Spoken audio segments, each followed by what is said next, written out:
Hello friends, thanks for coming back to me on this Monday morning.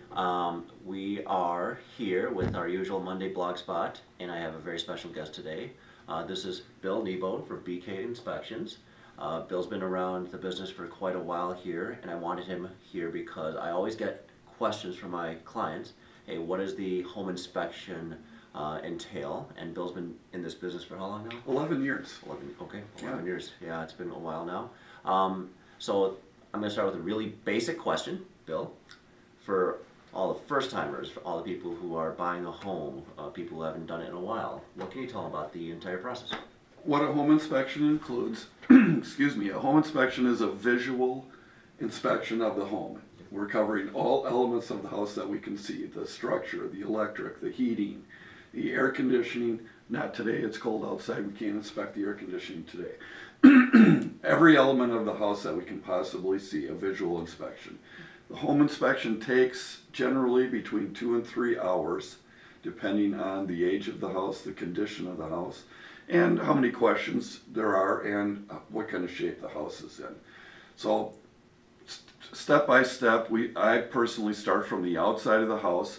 I like to have my clients follow me around to be able to ask questions, and I can show them exactly what I'm finding and answer questions as they come up. Start on the outside of the house.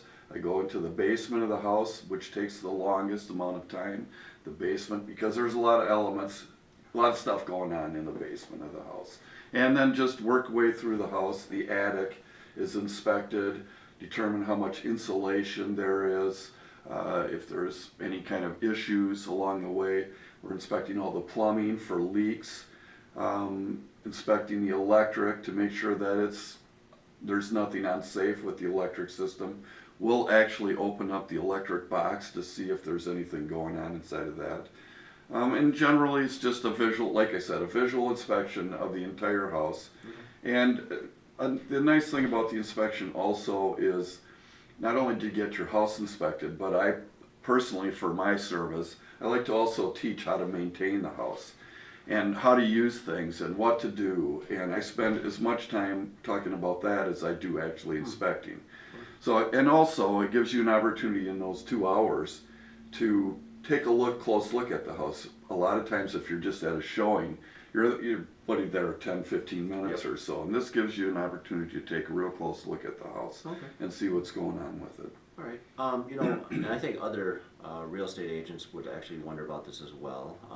When I first started, I didn't know everything that I was going to do. But so let's say one of my clients buys a house, it's closed, they're an hour away from going to the closing table and signing, but they get to do the walkthrough. If this was your house that you were doing a walkthrough because you're going to be moving into it, what would you look for? Because it's been a month now since you last inspected. Sure, and the walkthrough should be taken very seriously. It's your last opportunity to inspect things that before you sign the paper. First of all, you're going to want to relay back to the home inspection. Did you ask for any repairs? And the walkthrough will give you an opportunity to know if those repairs have been made. Also, were there things removed from the house? I actually know of a story that a realtor told me where the seller removed the furnace from the house. So yeah, right, you can't remove the furnace from the house. So that was obviously an issue. You need a furnace in a house. But in general, the walkthrough is your last chance to check things out. Also, personal items that you wouldn't want having been removed.